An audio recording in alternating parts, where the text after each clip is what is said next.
Most people talk about leadership like it's theory.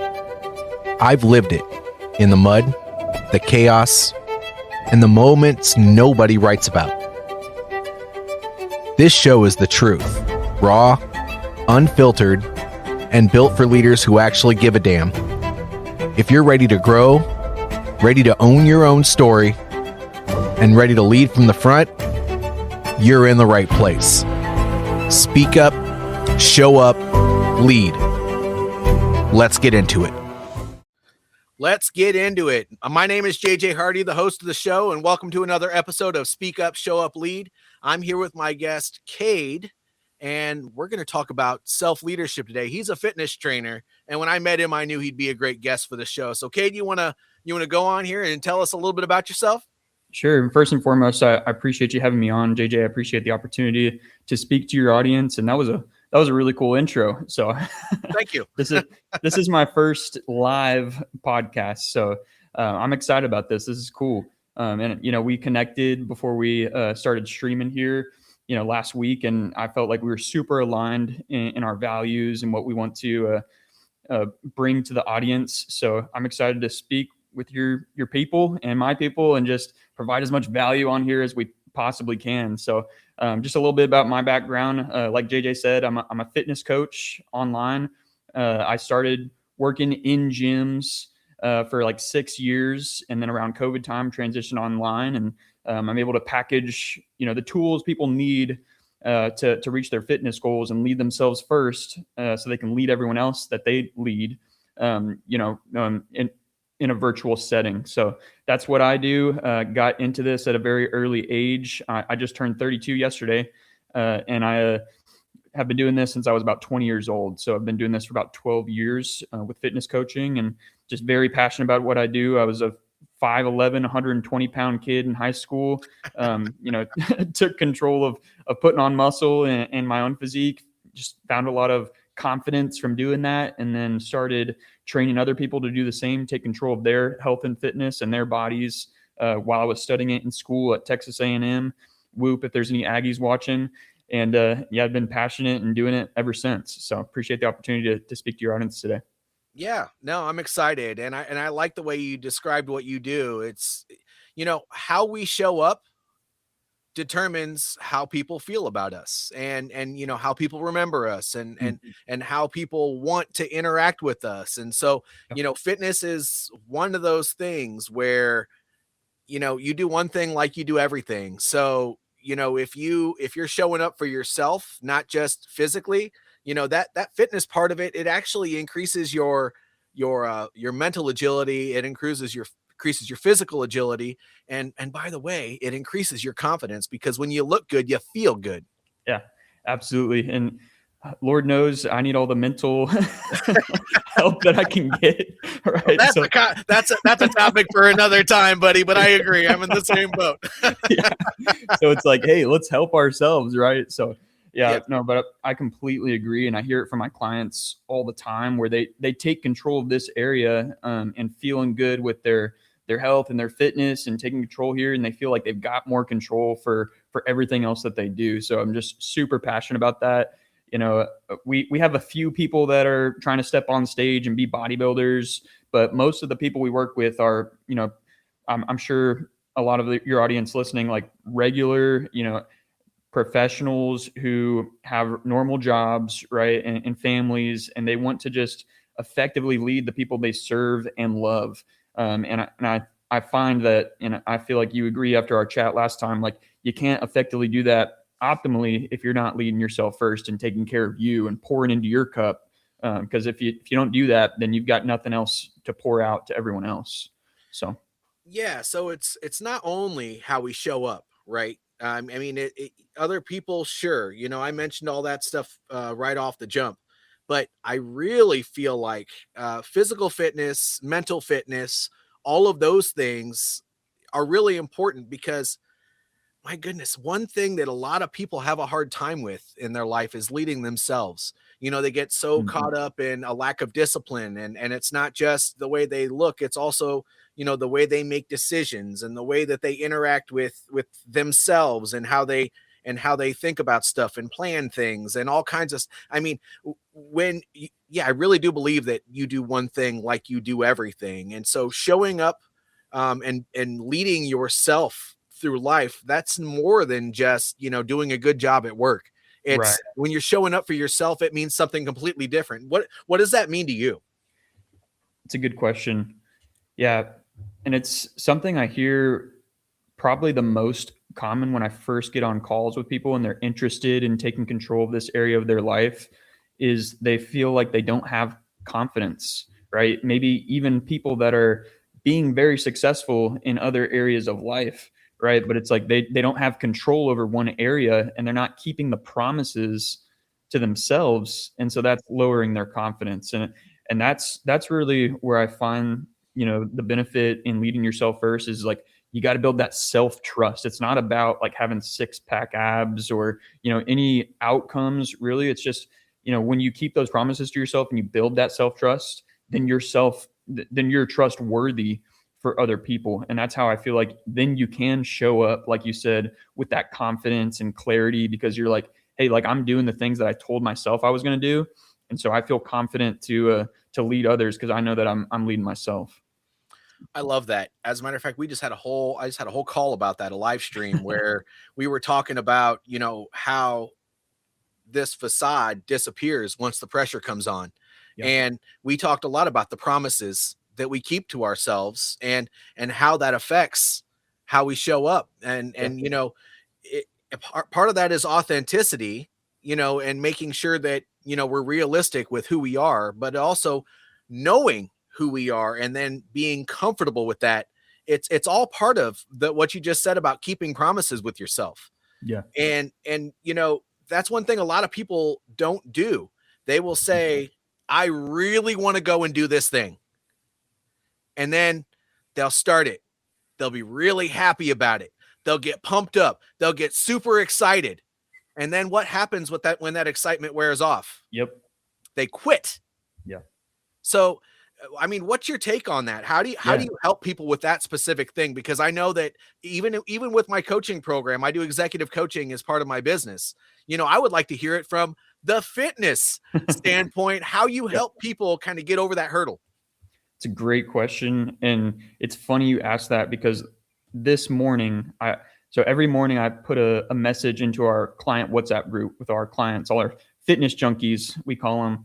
And what I said was, it doesn't matter how much you want the goal, right? It doesn't matter. Like you said, excitement, like the people that reach their goals aren't the ones that are most excited about it in the beginning or the ones that want that goal the most. The people that end up hitting the goals and being the most successful clients are the ones that have the most resilience, right? They're adaptable no matter what's going on in life. And they're able to do the boring work in the small moments, right? It's not like these grandiose times where it's like, oh, like I'm making these quantum leaps in my fitness. It's like the day in, day out, monotonous, tedious task of doing it, right? Like when you don't feel like it, right? And if you're able to build that skill, I think that's a skill that you can develop through something like a fitness program, right? If you're able to develop the skill of doing things even when you don't feel like it, I would say especially when you don't feel like it, that's, like you said, how you do anything is how you do everything. That's a skill that carries over into everything else, right? Yes. When you don't feel like, I know that me and you are both faith-based. Like when you don't feel like reading the Bible, you still do it, right? You still have that time with God, right? When you don't feel like showing up on that call, that maybe an uncomfortable conversation with a coworker or an employee, whatever it is, right? Like you do it anyway, and you do what's necessary. And I find that like if you can do that in your fitness journey, again, it carries over into everything else you do. So. Well, we have a question. Gentleman Bob here. He said, Kade, what inspired you to focus on self-leadership instead of just fitness coaching? I love that question. Yeah. So I probably about, what was it? Like 6 to 8 months ago, somewhere in there, really changed my direction. Because I was just, the classic fitness coach that just was like, hey, if you want abs, come reach out to me and everything. But the more I worked with people in leadership and in leadership positions, and saw that, hey, when they're able to really take control of their health and win their health, like they're able to win everywhere else. And I saw that impact, like, it's scaling, right? Because like they're serving and leading so many people. And so I can help them be the best version of themselves and like serve and lead to the highest level that they possibly can. I feel like my impact is scaling. So that's why I'm so passionate about that. So I changed kind of my tagline and our mission of, we help leaders win their health so that they can win everywhere else. And to kind of crystallize that, I wrote my book and I dedicated it to a client of mine who passed away at the very end of 2024. His name was Jeff Malone, and he was very influential on me. And he was a great guy. He's a mentor to me, a friend, definitely the most influential client I've ever had. And he owned a business. It was a marketing agency, and he had about 100 employees. And I saw him, from where he started to where he ended, working with me. He just completely transformed physically, mentally. And I saw that like he was able to win this area, and that bled out into everything else he was doing. And someone so influential and such a strong leader being able to do that and just take things to the next level, I was like, man, that was really fulfilling to see. And so that's what really made me super passionate about that. That prompts me to want to ask the audience a question here. We got a lot of people showing up, so I really appreciate everybody for coming in here. What's one area of your life where you're suffering as from a discipline standpoint, and what question might you want to ask Kade to help you get through that? Because I think that this insight, with this many people in the room, would definitely be something worth talking about. But yeah, I'd love that. But first of all, I'm sorry to hear about your friend. I'm glad you mentioned your book. I started reading it, and I just got it the other day. Oh, did you? Well, good.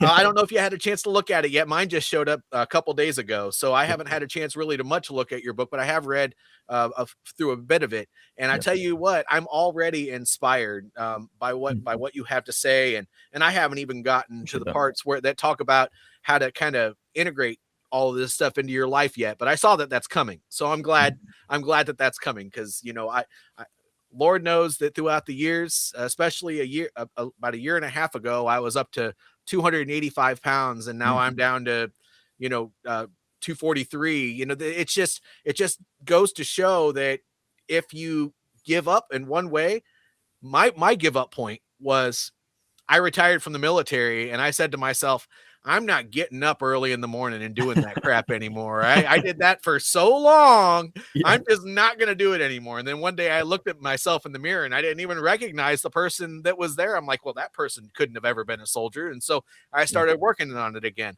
But, for somebody who lived like that, because we have a lot of athletes that end up big and rotund, they end up being alcoholics, they end up giving up on themselves. What's a piece of advice when somebody has been away from something like that, who has had that super fit lifestyle, who has had that level of discipline, who lost it? What would you tell that person? It's another, man, you're dropping bangers of questions here right off the bat. Well, I lived it, man. I had to find it. So I know how I would answer it, but this show isn't about me. It's about you. So I want to hear what you have to say. Right. Well, yeah, I would say I've lived it too, to be completely honest and transparent with you. It's like a lot of the things that my clients deal with, I've dealt with as well. It's not like my fitness journey has just always been smooth sailing. And I tell this to my clients all the time. There was a time where I lost my passion for fitness, and my own fitness, lost my passion for my vision of wanting to do this. And I kind of changed career paths, and I kind of lost my way, and I was in a dark spot, and didn't really know what I wanted to do. But I realize, now that if you're not growing, you're dying. And it's like, I think it's really important to keep striving, even if your goals are different. Maybe if it's, at one point, like you said, you were in the military, and it's like you were just super regimented, and it's like you wanted to be in peak physical shape for that. Like you're in a different season, right? So it's like, I like to tell a lot of my clients that have backgrounds in either the military or athletics, like you said, I work with people that used to play college football, things of that nature. And they've got that athlete mindset or that military discipline mindset. We were talking about that when we connected last week. It's like it's in there. And it's just, how do we channel that to this season of life and being the athlete of your own life of where you're at now? And I steal that phrase from, there's a book called The Corporate Athlete. And it's a great book. Recommend anyone to read that one as well. But basically the principles of that book is, how can we be the athlete of our life, treat our life like it's our sport. And if there's any entrepreneurs or like C-suite executives listening to this, and you should treat your life like it's a sport, right? We're showing up every day and we've got to be able to perform. And if you came from a military background or athlete background, I think you can resonate with that, where it's like, hey, you want to fuel your body right, recover right, train your body to be able to handle whatever life is going to throw at you. And so that's the way I think about it now. The working out and the eating a certain way. Sure, I've got physical goals, and those are kind of just things to stretch and grow me and push me. But really, it's more so the mental benefits than anything. And it's being able to, like you said, show up and perform at my best. And honestly, sometimes it's just like, it's a way to improve my mood and just like, get through the day. So it's some days are different than others. And I think it's more beneficial mentally than physical a lot of times. So that's kind of where I come from, is like, hey, this is a way to be prepared for whatever life's thrown at you. And that's kind of where I find my passion, and what I've seen other people fall in love with it as well. It's like paying attention to the way you feel when you're doing these things rather than any sort of outcome driven goals. People that have a very high level of fitness lifestyle, and, not just military, not just athletes, but also, people that are in the first responder realm, even if they're not super fit, they think this way. I call it the warrior mentality, because, you live life on a mission.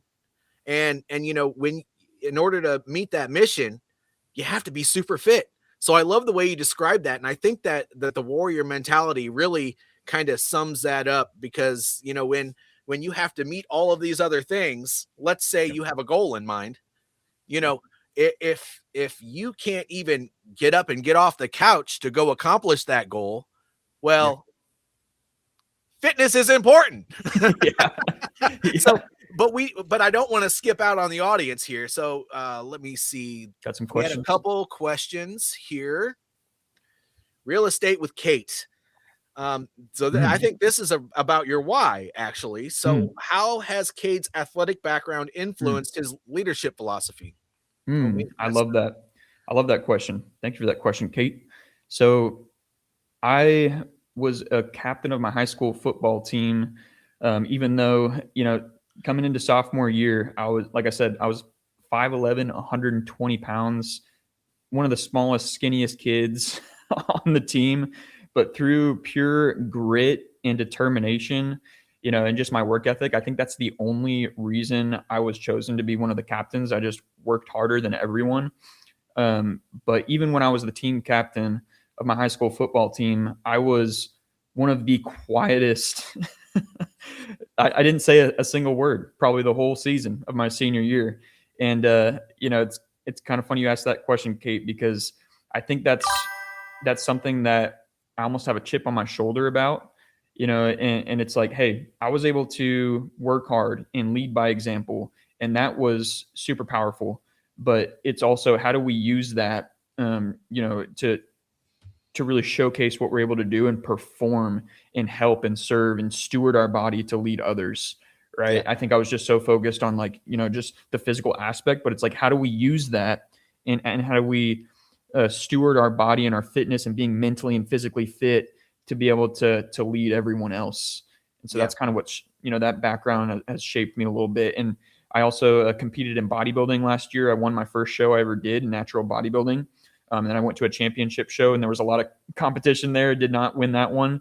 But I thought that experience in, if you've never done bodybuilding, it's strenuous, right? And you're depleted. I got down to 6% body fat, was eating about 1,000 calories towards the end, and just dying. I thought, my business was going to tank, but I was leading myself so strongly, right? And keeping all the promises to myself. And I found that shine through in my business and being able to help everyone, because I was holding myself to such a high standard that I was able to hold others to a really high standard and come across with that confidence of like, hey, I'm doing this for myself. You can do this too. Yeah. And so it's a long-winded answer, but that's what I would say. We have a couple more. Sure. I'm sure more will pop up here. So we can both give our take on this one, but I'm going to let you go first. So Okay. Roy said, what's the biggest mistake people make when trying to become better leaders? That's a really good question. What I see is when people think of leadership, they're focused on titles or authority, and they think, oh, like I'm a manager, I'm a leader, I'm a CEO. That means like I've got all this authority, and I can tell people what to do, and it's like, oh, you got to listen to me because I'm a leader.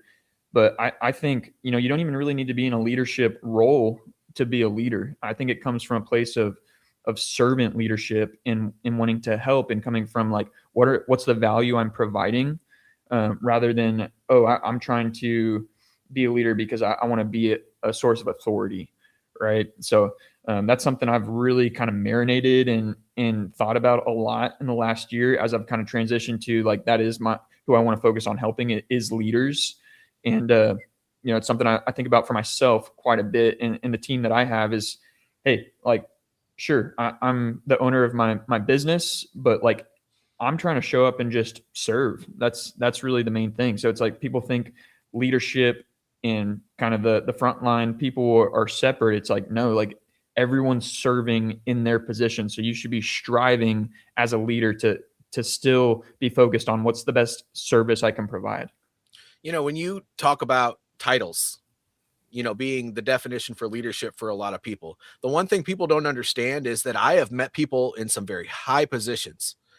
I've even met CEOs, I've met directors, I've met VPs who couldn't lead themselves out of a wet paper sack, to be quite honest with you. Yep. But, you mentioned servant leadership, and that is literally putting the welfare of other people before your own and trying to help other people be a better person. And, the question was what's the biggest mistake people make when trying to become better leaders? They forget that they're just a part of the team. Yes. When you are a part of the team, then that means your role just changes. That doesn't mean you're any more important than anybody else. That just means that you're doing more facilitating and helping rather than the grunt work. So right. just keep that in mind every day when you're trying to become a better leader. Yeah. And before we move on to another question, wanted to kind of dig a little bit deeper into that one too, because in the same breath, it almost sounds like we're contradicting ourselves. But like I said earlier, like you can't pour from an empty cup. So, I hear this because moms are leaders too, right? They're leading their kids, they're leading their family, right? So someone in, a father or a mother for their family, they're leaders, right? But I hear this all the time when I get on initial calls with fathers or moms, and they're like, well, I can't put myself first because I've got everyone else that I've got to worry about first. But again, I'm going to go back to it, and I hold this very firm, right? Because I see it all the time. Moms and dads, like, you need to still pour into you, or else you will end up pouring from an empty cup, and you're not the best version of yourself for your kids. And it's the same thing in leadership, roles with your career as well. So, yeah. It's that concept of when you're on an airplane, right? Before you help the person next to you, you're supposed to put your mask on. You cannot be effective with other people if you can't lead yourself first. Yes. And if your cup isn't full, then that's going to show. And people you're not going to be able to give what you would like to give. And so that you're right. There's a dichotomy that needs to be balanced there. I mean, there's definitely an extreme. You can give all of yourself. Yeah. But you also you have to give to yourself. And if you don't do a little bit of both, then you're going to veer off in one direction or the other. And neither of those directions are good. Not really. And just real quick on that point, because people think like it's going to take all this time and effort to pour into you. Honestly, guys, like that's why I wrote this book, the Fit for Life Performance Planner. It's like, it should take about 4 hours of your week to be able to pour into yourself and be the most effective, optimal, physical and mental clarity version of yourself. So it really doesn't take that much time either. Right. Yep. No, I love your point of view. Yeah. You and I we need to stay in contact because we're going to get along just fine. So I love this question too. Jack said, how important is consistency compared to motivation? I'm ready, but you go first. Okay.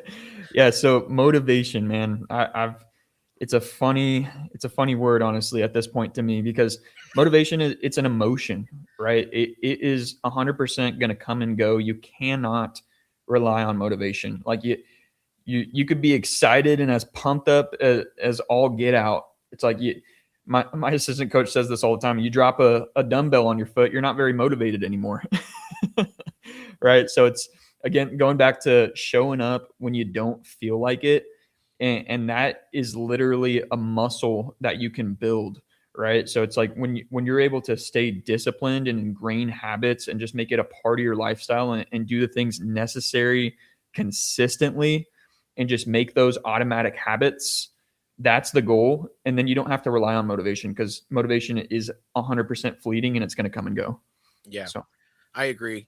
Consistency is that discipline factor. I'm going to go back to my military service. Yeah.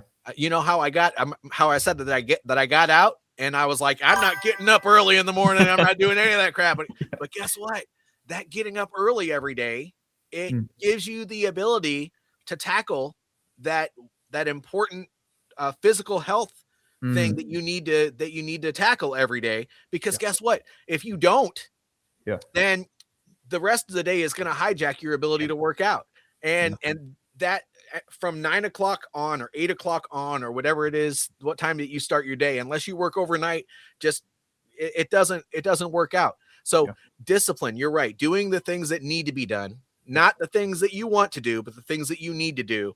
And that's the only way you build consistency. So Jack, the question that you asked is good, but it's not complete. You have to have the discipline to build the consistency. Motivation is your why. Why do you want to get fit? Because I feel like crap. Well, if you remember why you want to get fit every day, some days you're going to wake up in the morning and it's going to be really, really hard. You're not going to want to do a doggone thing. But at the end of the day, if you remember what it was like to get up and have a hard time moving across the room because everything was stiff and you had all kinds of extra weight on you, maybe you'll remember why it's important to do it. And that's where a motivation is good, but you tend to forget that. So just go into, I don't know, robot mode or something and just do the things that you have to do. Build your negotiables and non-negotiables and stick to it. And do it, whether it's with working out or it doesn't matter what it is. That's how you build consistency, doing the things that you feel like are most important. Yeah. And I would challenge everyone to just change the word motivation in their vocabulary to purpose and meaning, right? Like you mentioned the why behind it. And, one thing that helped me in that time when I did kind of lose my passion for all this was just making the focus less on me and putting the focus on the people that I am serving, right? And like my purpose is like, I want to lead by example for all of these people that are striving to be the best version of themselves, right? So if I push myself like that inspires them, right? So that's my purpose, my meaning, but come up with your own. And it's like, that should be, more of what motivation is, purpose and meaning. And that's even more powerful than just, because motivation is just kind of an emotion. It comes and goes. It's like we watch a TikTok and it inspires us a little bit, but then 30 minutes later, we're not feeling it as much. All right. Yep. And I wanted to go back to what you said too, JJ, on like waking up early and doing the things like helped your day, because people always think like motivation comes and then we take action, but it's actually the action that precedes motivation. It's like doing things and stacking wins and building momentum. That's actually a much more powerful way to stay motivated than just waiting to feel motivated and then taking the actions. Yeah. So I think it's a common misconception people have. Well, and actually this goes back to Roy's question. What's the biggest mistake people make when they're trying to become better leaders? Yeah. Well, if you want to show up, you got to not just know the way, but you got to show the way. And I like how you said that you have to be the example, because that's what leadership is all about. So that's kind of what we're talking about here. And doing those things that have to be done, whether you want to do it or not, is going to be leading from the front a lot more than you think. Yep. Yeah. I want to, before we move on to maybe a different question, Sure. With the motivation thing is, this is a James Clear quote, so this isn't me, but we don't rise to our goals, right? We fall to our systems, right? So that's the way to stay consistent, is having the right systems in place. And you mentioned non-negotiables, right? Or like kind of having a floor. It's like, if you've got systems and you've got some non-negotiables in place and just things that you're able to do automatically on a consistent basis, like that's what gets you where you want to go. And that's what makes it, super disciplined and consistent with your routine. I like that. We said in the military, you got to train as you fight. So if you train the way that you want your outcome to look like, when it comes time to execute and you're on autopilot, you're going to do the things that you've been training with. Yeah. We don't rise to the occasion. We fall to our preparation. Yep. Right. So I love that. Yeah, this is awesome, man. What a great conversation. So, please tell us a little bit more about your book. We're over 30 minutes now. So I want to make sure that we do a plug for your book. Make sure we tell people how to get a hold of you and all that stuff. So go ahead and please do the plug on your business so that we can get you out there. Yeah, I appreciate it. Yeah, I wasn't sure how long this conversation was. I feel like I'm fired up now. I can run through a wall. Me too. I have another one in 30 minutes. There you go. But yeah, so I appreciate it. Yeah, my book, The Fit for Life Performance Planner, just launched about a month ago. I call it my baby because it took me about 9 months to put all this together, but it's the accumulation of 11 plus years of fitness coaching in a 16-week system for busy leaders who want results that last. And there's also a journaling aspect to the book. So it really guides you through the 16-week journey. It's also equipped with a strength program, a recipe book. So everything is in there to give you the tools to really take control of your fitness journey here. And it can be found on Amazon. So just search the number 4 Life Performance Planner on Amazon. And my name, Kade Jungkurth. And I would say that the best places to find me, I'm going to post this video on YouTube after this. So you can just search my name, Kade Jungkurth, on YouTube. And then I put my Instagram handle here at Kade Jungkurth. And then I'm on LinkedIn with my name as well. So, okay. Well, thank you so much, Kade, for coming on here and talking about what you're passionate about and just, giving people in my audience an opportunity to meet you. Hopefully, it doesn't stop here. Please reach out to Kade. I think he's a good guy. He's not just a great person to talk to on a podcast. He's also a great person to visit with just one-on-one. So please make sure you reach out to him. I think he's a great guest. Do you have any closing comments before I give my final ones and end the show? I just want to challenge everyone to start with their purpose and their meaning, really marinate on that, and use that rather than motivation. And then again, what's the next best action to start building that momentum, and take action before you're motivated and build that momentum. And if you want to reach out to me to get some more structure, reach out to me on Instagram, just message me Transform, but pick up the book. It's a good start. And I just genuinely appreciate this conversation. It was a lot of fun. So hope everyone enjoyed it. And I appreciate you, JJ. Thank you. Yes, sir. And again, everybody, goals are important. There are frameworks out there. There's a SMART framework. There's this Fit for Life framework. What all the things that are out there available to you. If you have a goal, don't give up on it. there are ways to accomplish everything, but you got to be intentional about it. Thank you all for tuning in. I mean, we had 200 people show up today, and it's just a blessing for that to happen. But if you want to know about these things and you want to be a part of these conversations, do not forget to subscribe. You'll get a notification that tells you to show up, and it'll also tell you when I'm on, so that you can just click the button and pop right on in. But don't forget to like, subscribe, share, and after it's over, because it's going to disappear as soon as the live stream is over with, all these comments, leave a comment below if you want us to follow up with you. If you want to reach out to Kade, I can connect you with him. You just got to tell me who you are and how to get a hold of you, and we'll make that happen. Thank you, everybody, as always. And Kade, thank you. Stick around for a second. I have a couple things I want to say, and everybody else, have a good day. God bless. Thank you.